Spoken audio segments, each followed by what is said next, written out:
everybody, and welcome to this episode of EmpyREAL Everyday Woman. This is Dr. D. And this is Ashley. And if you are new with us, welcome to the family. And if you are returning, welcome back. We're glad to be here for another episode. I'm excited about tonight's topics. What do we have in store, Miss Ashley? So today we're going to give you our EmpyREAL feature. We're going to do a Journey with Us check-in regarding the things that we talked about on the last episode. If you haven't listened to that episode, go check that out. And then we're going to talk about this woman by the name of joydegruy. Is that how you pronounce her last name? She is the author of Post-Traumatic Slave Syndrome. We're going to talk about that. And then we're going to leave you guys with a conversation about a Target incident and a woman who has this product that has been targeted. Look at that. So stay tuned for this and let's get to it.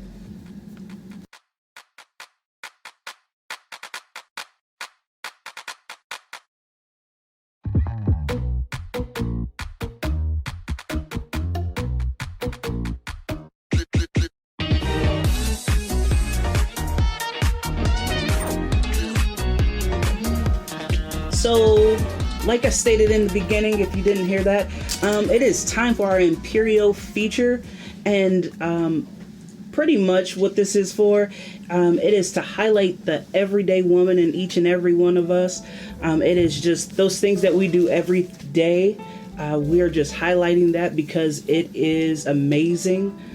We don't have to be stars. We don't have to be out there in the public eye type of people to be EmpyREAL. Just the things that we do every day stands out enough. So this EmpyREAL feature goes to my best friend, Lily Rogers. And why did I choose Lily for this EmpyREAL feature? So she is going through some amazing things in her life, some self-discovery, things that she's going through, and not in a bad way, in an amazing self-development type of way. She is working out. She is getting her life together. She is trying new things, and she is doing it amazingly, in my opinion. So the word that I wanted to use for Lily is go-getter. That is what I see in her everyday life right now, and I'm excited to see that. Not necessarily on the journey with her, but she is doing some great things. She was recently in a play. Did you check that play out? I did not. Musical. She did amazingly. And I just wanted to say, Lee, I see you, boo. You're doing amazing things in your life. And I am so excited to be on this outside looking in journey with you. And I support you and I love you. And keep making strides and doing what you're doing. You rock, boo. And you're EmpyREAL.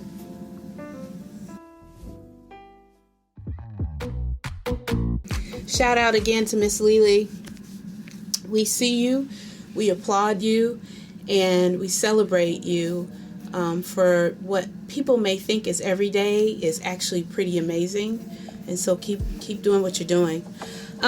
This week, we wanted to talk about why we do what we do. And as Ashley mentioned, as you mentioned, I've been reading and doing some research on Dr. joydegruy, and her seminal work is post-traumatic slave syndrome. And basically what Dr. deGruy is proposing is that because the nation, white people, black people, all people, has somewhat had amnesia about the specifics of slavery, the outcome and the trauma of slavery shows up in pretty prevalent and evident ways, and we aren't always aware of the results of that trauma. She often shares this story. If you look her up on YouTube, it's in almost all of her YouTube presentations. She talks about two women, a black woman and a white woman, sitting together. They both have sons. The black woman tells the white woman, your son is doing amazing, and look at him, and he's so great. And the white woman says, yes, he is the joy of our hearts. He is important to us, and he is amazing, and your son is amazing too. And the black woman responds, oh, he all right, he always messing in stuff, and he get on my nerves, and he ain't no good, and he's this and he's that. And Dr. DeGruy proposes to us that we have forgotten the origin of that. And actually, that comes from a slave mentality when women in slavery denigrated the ones that they loved, their men, their children, so that they would be less attractive to slave owners. And because we've lost that history, we've forgotten, we've basically continued to do things that were ingrained in us during slavery and during such denigrated times, that now they've become part of our everyday life. We have consumed what was not supposed to be our identity, but was really supposed to be our ways of protection and of survival. And so it got me to thinking, why do we do what we do? I'm guilty of that. When people ask me about my son, I'm like, yeah, he's amazing, but he need to get a job and he need to get out.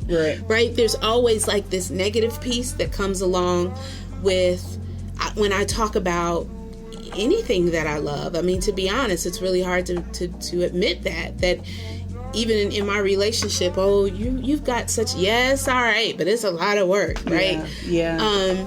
And so you and I were talking about that, why do we do some of the things that we do? I think that's a good question. Number one, let me say that story that she talked about in the book and in the YouTube video was so deep. Like, I had to think back, like, we do that quite often about so much. And I think it's really to try to fit in without looking superior. Sure. I suppose. But think about it. We do it about ourselves too. Absolutely. We look in the mirror, or if someone says we look nice, we always have a negative, not always, right? So there's some women out there that's like, I don't do that. I never put my children down. I never put myself down. My mouth is full of love and support. I'm talking to the women who have realized in this moment or earlier that sometimes I do that, right? I have been socially conditioned and through a lineage of self-deprivation. Because if it's not because what my grandparents listened to and poured out, back out, not knowing, it is the way I've been socially conditioned to believe that certain things are standard that I don't meet. I'm too much, right? My size is too much. My hair is not long enough. My hair is not pretty enough. My skin is not blank enough. My intellect is not blank enough. And I'm not, again, this is not about, I feel like a very healthy self-esteem, but I am full of things that I want to do that I feel like will make me better. Okay. And where does that come from? Why do we do what we do? Yes, it's okay to say I want to be better in life and I want to have access to things. But reminded me, oh girl, remember we were going to talk about her a couple of weeks ago. Why are we lightening our skin? Yeah. These are such good questions. Right? Am I perming my hair because it's easier to manage in its crack-a-lack state? Or am I perming it because somewhere I have consumed something that said, that's what's pretty? I don't know. Like, it's such a good conversation, and it's a conversation that obviously needs to be had, because it's not like someone is coming up to you to say, Dr. D, like, you need to look like this. I mean, we see it. Right. And so maybe that's where it kind of comes from. Right. But in terms of let's say someone that comes up to me and says, Ash, like, you're just so smart. And, you know, like no, I'm not that smart. Like, I have to study and, like, I fake it or, you know, whatever have you. And it's like, where does that come from? Yeah. Like, is it not cool to be smart, or where does that stem from? And so self-check. Yeah. Maybe. Yeah. And I don't know, because life is so fast moving. You know, we talked about CJ last week. I'm pretty sure CJ, check it out if you know who I'm talking about, but I'm pretty sure she journals all the time, right? Sure.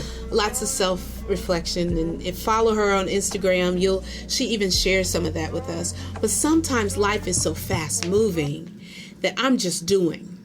And I'm not pausing to say, why am I doing this?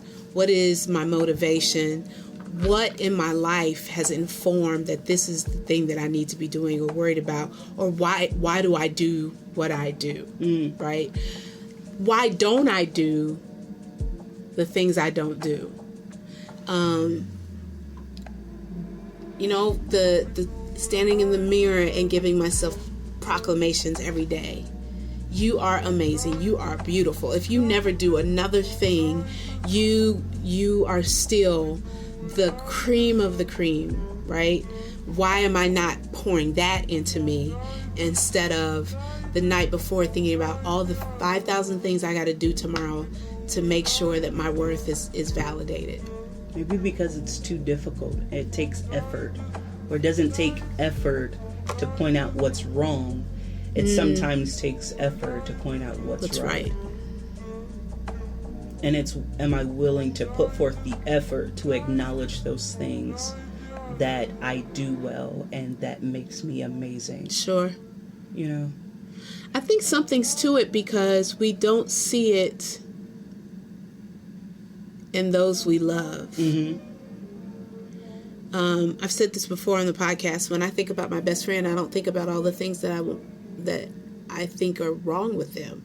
I immediately think of how wise, how talented, how deep, how, you know, complex, how beautiful. But then when I think of myself, if I was just blank.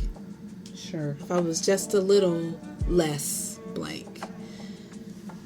And could it be that we have internalized a system that was never meant for us to keep this long? It was about survival. It wasn't supposed to last generation after generation after generation. And how do we break it? Can I pose another question? Sure. So in thinking about that, you and I briefly touched this conversation, I think earlier, or maybe it was yesterday, one of these days. Anyway, just how, you know, it's difficult for us to give praise to people of color when you are a person of color. Like, it's easy for me to, you know, tell the next person who is not black, oh, you know, you're amazing, you're beautiful, or you know, you did that, or whatever, or support people's businesses and supporting all of these different things. But I wonder if that has a lot to do with it as well. Like, because they are a person of color, is that same post-traumatic, you know what I'm saying? Yeah. Does that make sense? Sure. Like, I wonder if that plays into that, our inability to support each other. I think so, right? Because again, what Dr. DeGruy is proposing is we denigrated who we loved and who we cared about for their own safety. And we did it to those who looked like us. We were conditioned to make sure we didn't with those who didn't look like us, particularly white people. Sure. Right? Sure. We were not conditioned to publicly denigrate, denounce, because we knew that would cause us our life. Sure. So absolutely now when I'm out, I'm not just going to attack and critique white people like I would my own people. Mm-hmm. Because it comes back to, well, the result of that, and it's still an issue. Absolutely. Like, folks are still dying from saying the wrong thing to the wrong person, particularly that doesn't look like them. That's a big gulp. So maybe it is still about safety. That's deep. Didn't mean to go this heavy. Just makes you think, and it makes you want to do something about it. Yeah. And put forth that effort that I was talking about. So here's a quote from Dr. DeGruy. It says, "What stands between a disrespected African American and the source of disrespect is almost 400 years of history, 4 centuries of being the targets of humiliation and abuse, a history of racial conflict, inequality, and contempt culminates in a moment that few people not of the culture could comprehend, let alone predict." It's 400 years of this instilled in us, right? Mm-hmm. And you're right. Like, what is the strategy? There's got to be another option to our safety besides not loving each other, not supporting each other, not seeing the best of ourselves. Yeah. You know, and there's nothing wrong with wanting to be a better you as long as you start at a place of already loving you. That's deep. I read something, eating well should not be a way to abuse your body. Okay. Right? It's Sure. not punishing your body. Working out should not be a form of punishment because of whatever issue you have with your body. It should actually be an act of love. And if it's an act of love, it's going to look different and feel different. That's good. I like that. So love on each other. And if your mouth is not full of love for yourself or others, pause and ask yourself why. Because there's still time for us to change our behavior and show our babies different ways, different options to want each other to grow, but not to a place where we are tearing each other down and we don't even realize why we're doing it. Miss Ashley, we said we were going to check in about our journey. We started a mini series last time we were together, and it was called Journey with Us. I was going to work on meal planning, and you on saving. So let's check in. All right, you first. So it's been about 3 weeks since we did it, and 2 of the 3 weeks I have meal planned. Yay! Can we put some hand claps in Sure. and it didn't always go as planned, but I at least sat down and thought about what is my family going to eat? How do I stay out of the stores? Because when I go in, I don't know how to get just what I came for. So it worked 2 of the 3 weeks, and actually one of the weeks I was not able to do it because I had a family issue going on. Sure. And so that just kind of removed me out of the sync of things. But it's been going good. I'll keep trying, but I don't like it, is what I found out. Okay, so what are some advantages and disadvantages of it? The advantages are monetary. Okay. So even this week, it's Thursday. I've not been in the store since Sunday. Nice. Yeah, no dropping in to get dinner for tonight and some pretzels and some grapes, right? Because I never could go in and just get what was on the list. So that was absolutely a benefit. I think the downside is I don't like what I eventually have on the menu. So, Monday this week was supposed to be chili. And I made that for my family, but I think I ate cheese and crackers or something because I Gotcha. I didn't have the taste for it. The second day, we had tacos, versions of tacos. Okay. And I had grits and cheese grits, because I just didn't want tacos. I was going to say sugar, pepper and salt. Pepper and salt. Okay. Butter and cheese. Okay. Ugh. So that's it. If I were to like what I planned, then it would be perfect.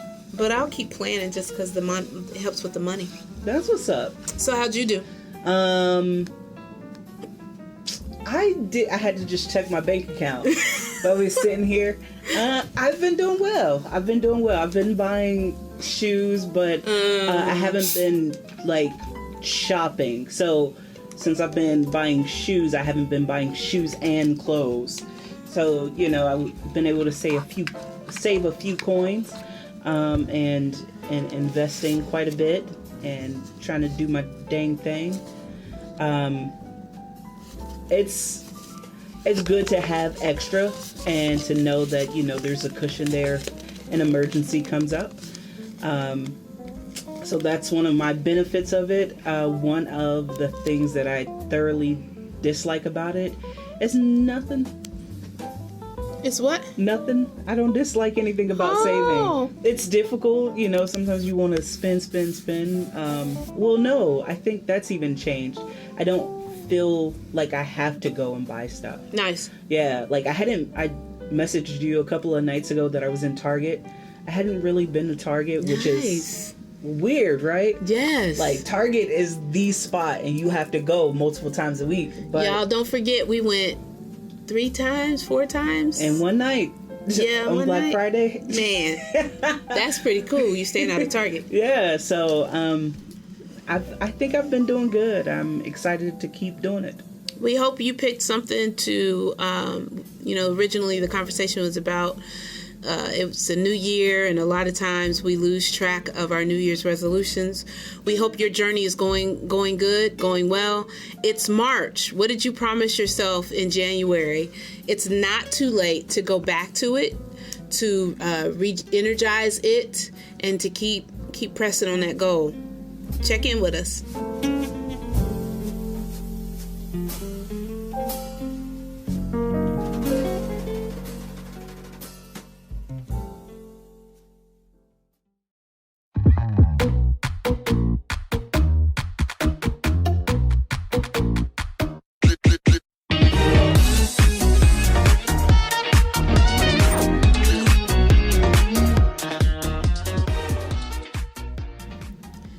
So, Miss Ashley, before we wrap up this last episode, we don't normally talk about current events, but there's been one that's just been hot on all the social media. Absolutely. And that is the product Honeypot. Yeah.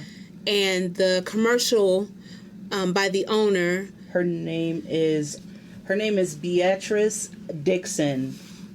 And she's the creator and owner of Honeypot. She went on Target. She had a commercial, and she specifically said she's excited because she hopes to be able to show little black girls what they're capable of. And Aunt Becky, with the good hair, and who is that from the picnic? Picnic Patty got on Instagram, and Facebook, and expressed their Twitter, dismay, and were thoroughly offended while clutching their pearls. Yes. And they're upset because they said basically her comment was racist because she only mentioned black girls. Yeah, that threw me for a loop, number one. But you know what? That's the climate we live in right now. You either are or you aren't. There's no shade of gray. There is no, you can do both. So really interesting. But I think the cool thing about it was that according to online sources and Miss Dixon's post on Twitter, I believe it was, she said that her sales have doubled since then. Shout out. So Black Twitter went in. Everybody's been out there don't supporting. Mess with the collective. Don't do it. Don't do it. And so, listen, that was amazing. So number one, go out and support Honeypot. we're not endorsed by Honeypot, but I think you should go definitely support her.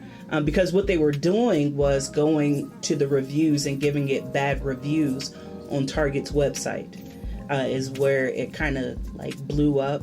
And they were fake reviews, of course, because they were upset.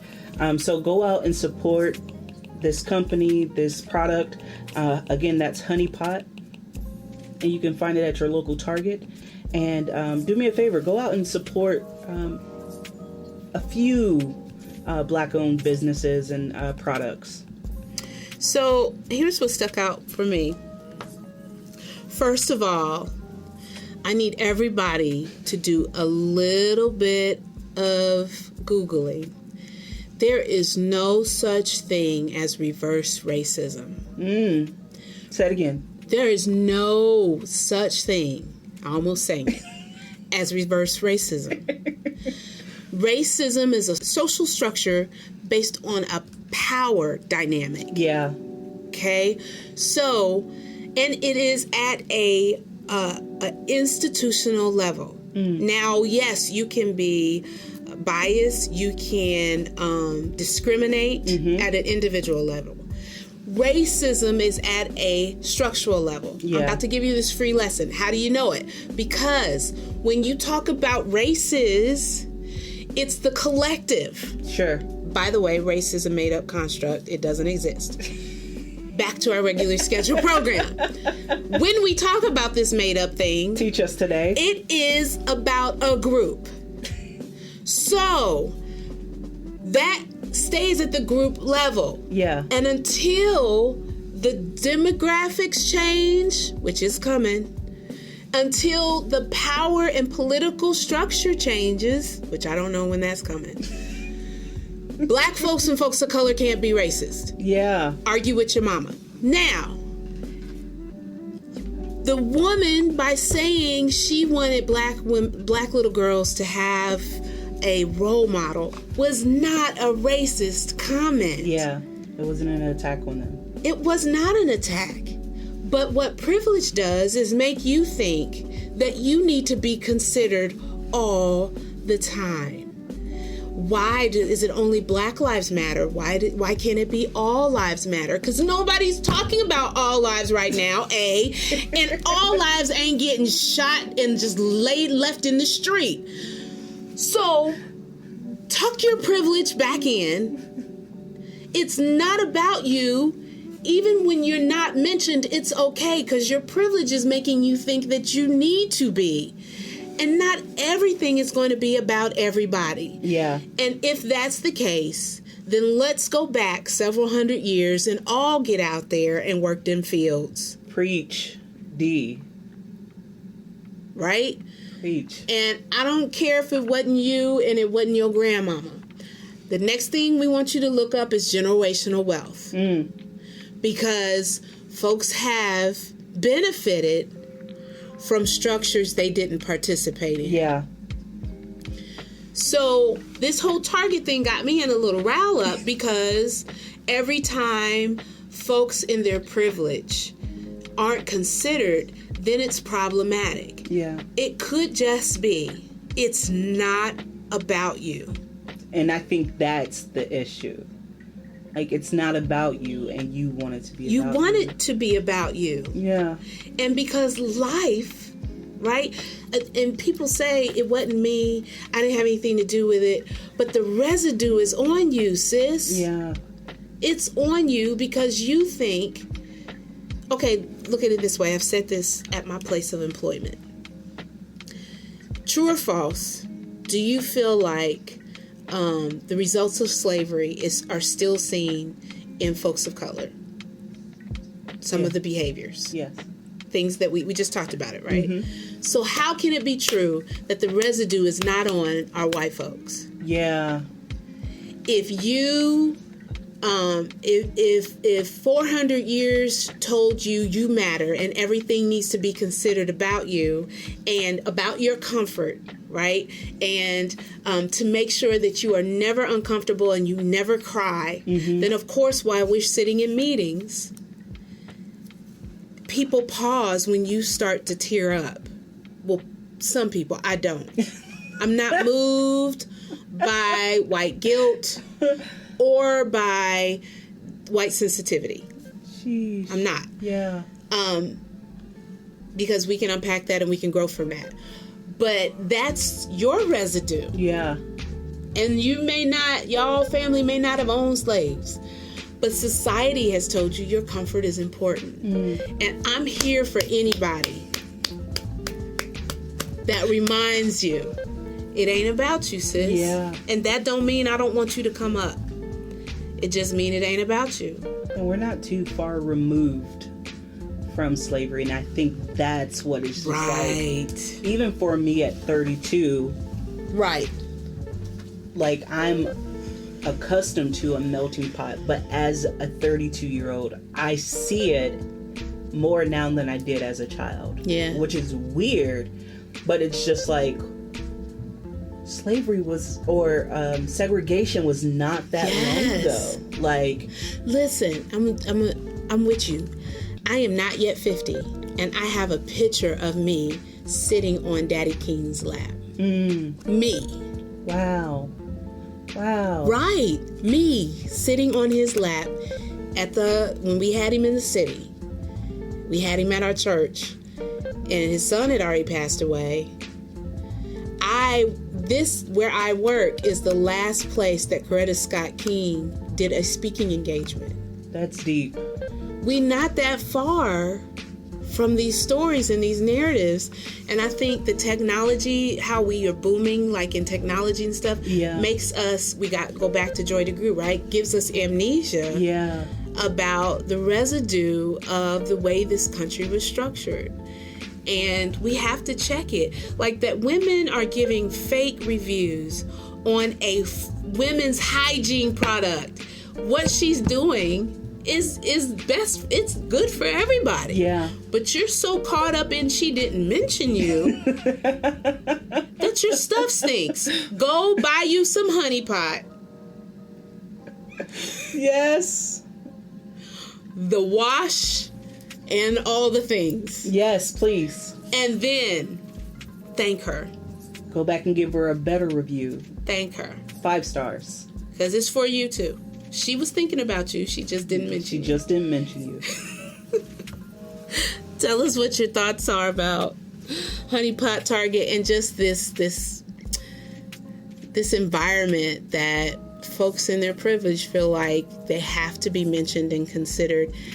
Or, I know we're wrapping up, but it's even, I don't have to be mentioned, but don't mention anybody else. Yeah. I think they would have been fine had she not even mentioned little black girls. Mm-hmm. So it's not even, I want you to mention me. I don't want you mentioning your people. Yeah. So just saying I wanted to be a role model would have been enough. But because I pulled someone out, a group, to say I'm highlighting, that's who I want to appeal to. That's the issue. That's deep. Yeah. Don't be that. This episode went quick. I think so. I do too. I really enjoy doing this with you. Do you really? I do. I really do. Have fun too. And I appreciate you shouting out your best friend, because often we don't get the opportunity to do that on platforms. If you're like me, I'm telling my best friend all day that I love them. Mm-hmm. Love they dirty draws. I love them, but I don't necessarily put that on billboards. So shout out to you and Miss Lily. If you have a woman that you want to be highlighted, drop her name. Find us at EmpyREAL Everyday Woman on Twitter, Instagram, and Facebook. And I've been playing around with a website, so that may be coming to you soon. But we love to hear from you. Drop us a line, and we'll talk to you again soon.